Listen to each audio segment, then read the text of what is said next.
कशा आहात मुलांनो? आपण लास्ट लेक्चरमध्ये पाहिलं ॲप्लिकेशन ऑफ पोटॅन्शिओमीटर. पोटॅन्शिओमीटरचे कोणकोणते ॲप्लिकेशन्स आहेत.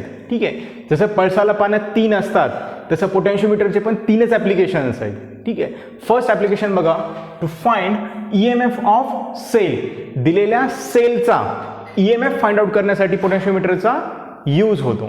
ठीक आहे, त्यानंतर बघा second application, to compare EMF of cell. जर तुम्हाला 2 सेल दिले असतील तर त्या 2 सेलचा EMF कम्पेअर करण्यासाठी कुणाचा यूज होत असतो? पोटॅन्शिओमीटरचा. आणि तिसरं ॲप्लिकेशन तुम्ही बघितलात की जे मी लास्ट लेक्चरमध्ये कव्हर केलं आहे, to find internal resistance of cell. एखाद्या सेलच्या आतमधला रेझिस्टन्स फाइंड आउट करण्यासाठी आपण पोटॅन्शिओमीटरचा यूज करत असतो. फॉर्म्युला तुम्हाला माहिती आहे, मागच्या लेक्चरमध्ये झाला आहे. To find the internal resistance of सेलचा R is equal to capital R L1 divide by L2 minus 1. ठीक आहे, आणि to compare the EMF of cell ह्याचा पण फॉर्म्युला तुम्हाला झाला आहे. ठीक आहे, त्याच्यामध्ये मी काय केलं होतं, पहिल्यांदा 2 सेल मी सम मेथडनं जॉईन केलं होतं. ठीक आहे, मला सपोज करा ह्या सेलचा EMF आहे E1, ह्या सेलचा आहे EMF E2. पहिल्यांदा 2 सेल सम मेथडनं मी जॉईन केलं त्या. ठीक आहे, मग काय इथं बघा, E1 plus E2 is equal to K L1. Balancing length किती तुमची? L1. त्यानंतर मी दिलेल्या 2 सेल डिफरन्स मेथडनं जॉईन केलं त्या. कशा जॉईन केलं त्या मी डिफरन्स मेथडनं? हे तुमचं 2 सेल, हे प्लस हे मायनस, हे मायनस हे प्लस, हे तुमचं E1, हे तुमची सेल E2.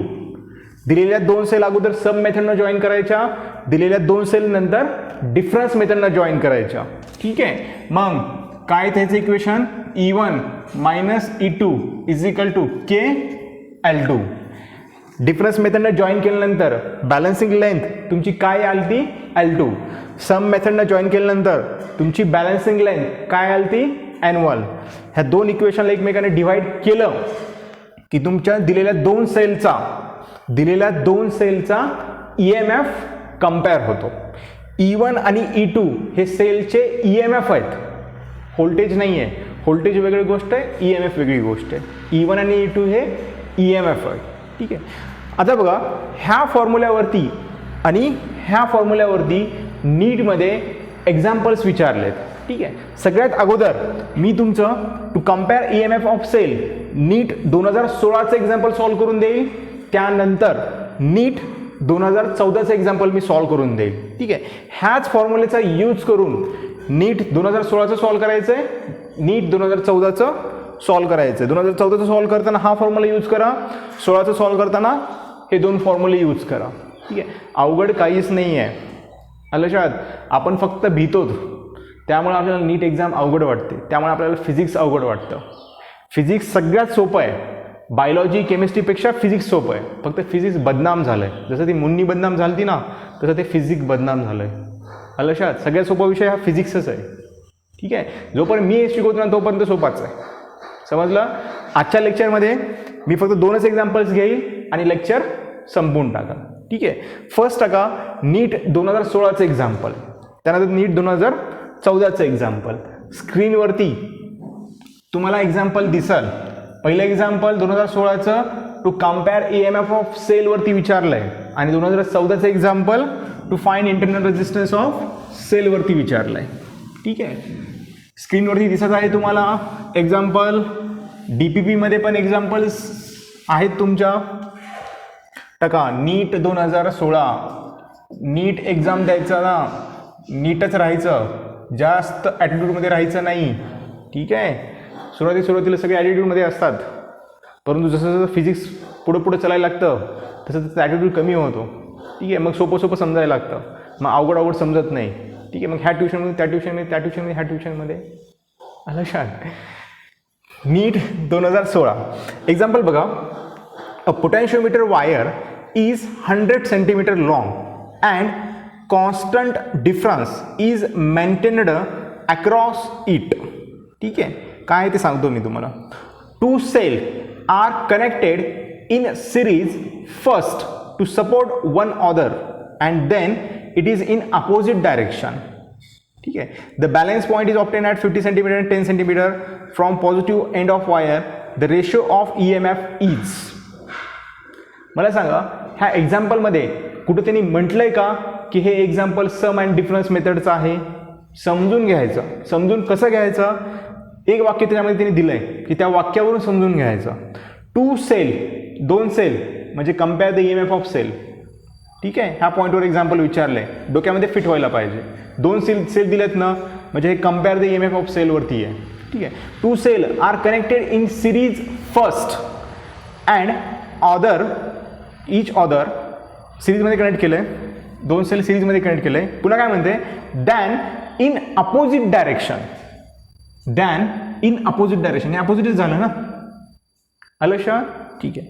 सगळ्यात अगोदर मी पोटॅन्शियोमीटर वायर काढतो. हे तुमचं पोटॅन्शियोमीटर वायर. पोटॅन्शियोमीटर वायरला नाव टाका AB. जसं तुमचं नाव असतं ना तसं त्या पोटॅन्शियोमीटर वायरचं नाव आहे AB. ही पोटॅन्शियोमीटरची बॅटरी. हे तुमचं पोटॅन्शियोमीटर झालं. बॅटरीचं नाव टाकतो मी E. ठीक आहे. त्यानंतर बघा आता काय करायचं? 2 सेल दिलेत. पहिल्यांदा सम मेथडनं म्हणजे सेम डायरेक्शननं in series are connected in series first to support one other. First to support one other. एकमेकाला सपोर्ट करायला लागलेत ना. तुम्ही म्हणताल सपोर्ट कसे काय करायला लागले? मला सांगा. हे प्लस मायनस सपोर्टच करायला लागले ना. प्लस मायनस म्हणजे सपोर्ट करायला लागले. ठीक आहे. सगळ्यात अगोदर ते 2 सेल आपण काय करतो? इथं कनेक्ट करतो. ठीक आहे. त्यानंतर इथून असं गॅल्व्हनोमीटर काढतो, AB वायरवरती टच करतो आणि असा पॉईंट फाइंड आउट करतो की ज्या पॉईंटला गॅल्व्हनोमीटरचं रिडिंग 0 शो करेल. ठीक आहे. सपोज करा तो पॉईंट आहे D. ही सेल आहे तुमची E1, ही सेल आहे तुमची E2. ठीक आहे. त्यानंतर बघा, म्हणजेच मी दिलेल्या 2 सेल पहिल्यांदा मी कशाने कनेक्ट केले आहेत? सम मेथडनं. त्यांनी म्हटलं नाही परंतु समजून घ्यायचं. ठीक आहे. आता बघा सम मेथडनं कनेक्ट केल्या. काय म्हणते बघा? The balance point are obtained at 50 centimetre. Sum मेथडनं कनेक्ट केल्यानंतर बॅलन्स पॉईंट तुमचा कितीला ऑप्टेंड झाला आहे?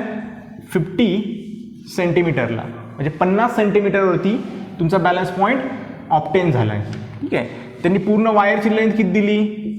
100 सेंटीमीटर म्हणजे 1 मीटर. ठीक आहे. बॅलन्स पॉईंट ज्यावेळेस तुम्ही सम मेथडने एकमेकाशी कनेक्ट केला त्यावेळेस तुमचा बॅलन्स पॉईंट कधी कुठे ऑप्टेंड झाला आहे? 50 सेंटीमीटरला. ठीक आहे. अशा कंडिशनमध्ये तुम्हाला मी शिकवलं आहे ज्यावेळेस 2 सेल सम मेथडमध्ये कनेक्ट केलेले असतील त्यावेळेस E1 प्लस E2 काय असतं? KL1. ठीक आहे. मग सेम मी ते यूज करतो. At balance condition. At balance condition. Balance कंडिशनच्या वेळेस काय होतं? E1 plus E2 is equal to KL1. ठीक आहे. मग काय येतं बघा? E1 plus E2 is equal to K काय असतं तुमचं?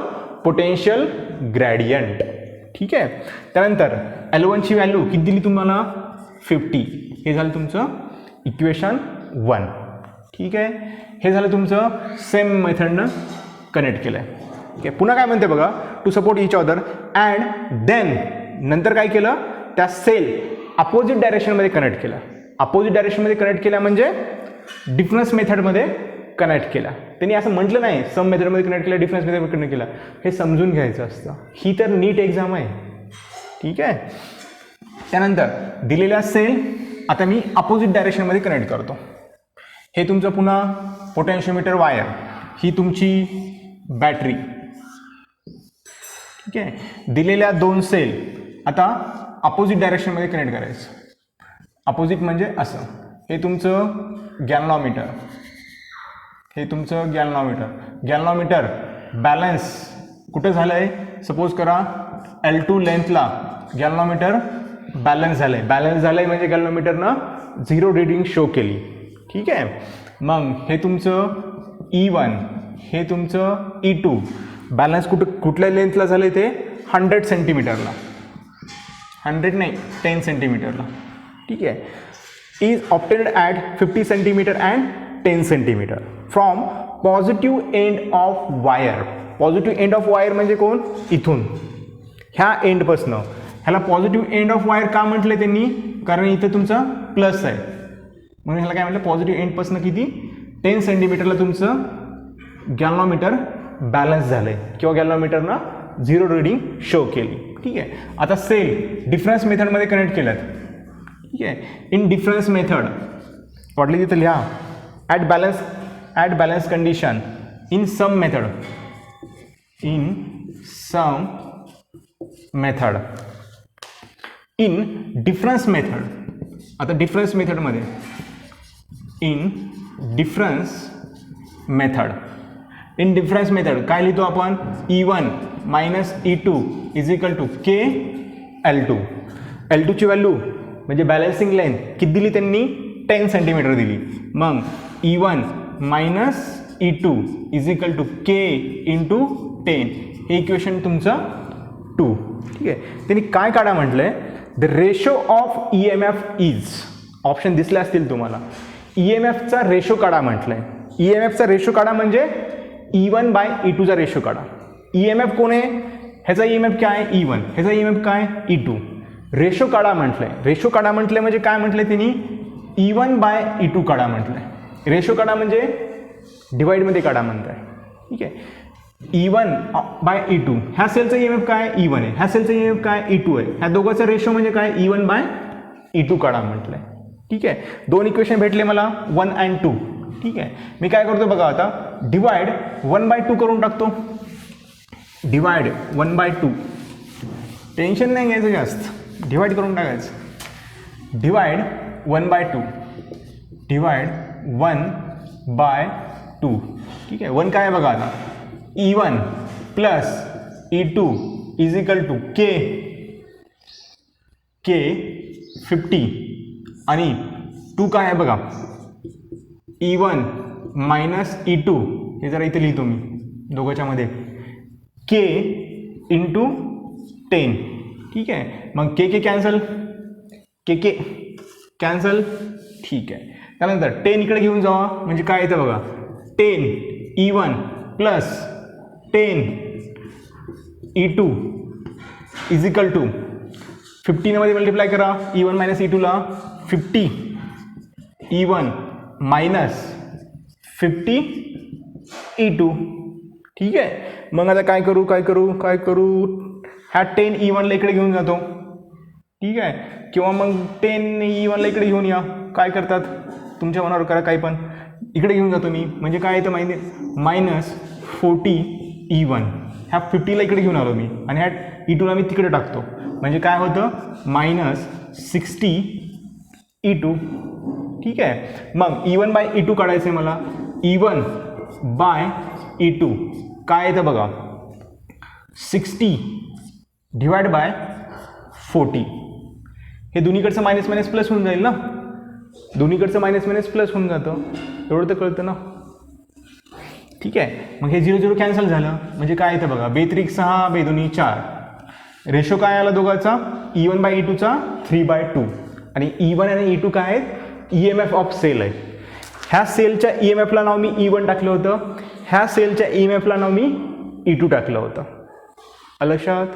समजलं? किती सोपं होतं? नीट एक्झाम सोपीच एक्झाम आहे. बस बदनाम झाली. लक्षात? नेक्स्ट टाका आता 2014.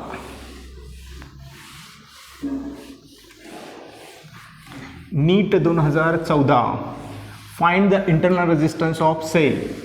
एक्झाम्पल दिसायला खूप मोठं आहे पण सोडवायला अतिशय सोपं आहे. ठीक आहे. नेक्स्ट एक्झाम्पल नीट 2014. कुठं गेलं एक्झाम्पल? एक्झाम्पल फक्त मी बघत असतो. सॉल्व करताना मला नाही सॉल्व करतो. बघून सॉल्व करायला म्हणायचं नाही. ठीक आहे. बघा. A potentiometer circuit has been set up for finding the internal resistance of given sale.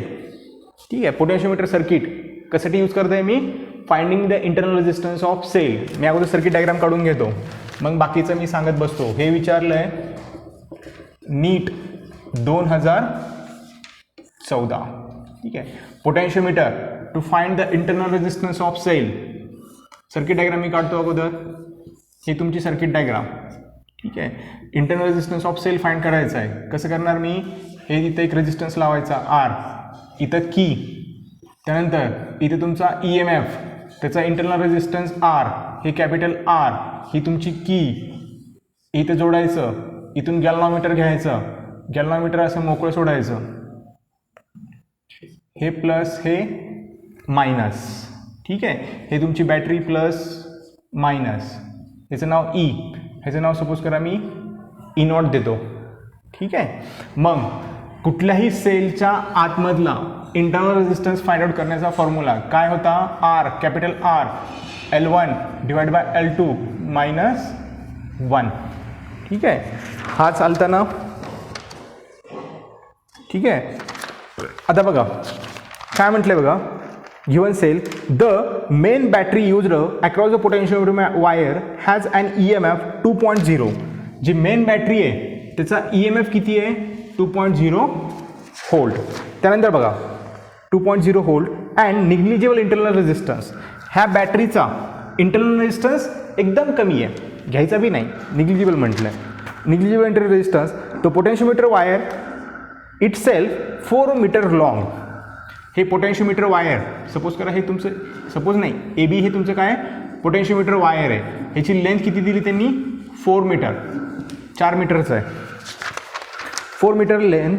Then resistance R connected across the given cell has value of infinity and 9.5. ह्या रेजिस्टन्सची व्हॅल्यू आर किती दिली, इन्फिनिटी, आणि R is equal to 9.5 ohm. ह्या आरची value infinity कधी असणार, ज्यावेळेस तुमची की ओपन असेल त्यावेळेस. मी तुम्हाला मागे सांगितलं होतं, व्हॅन की इज ओपन आणि व्हॅन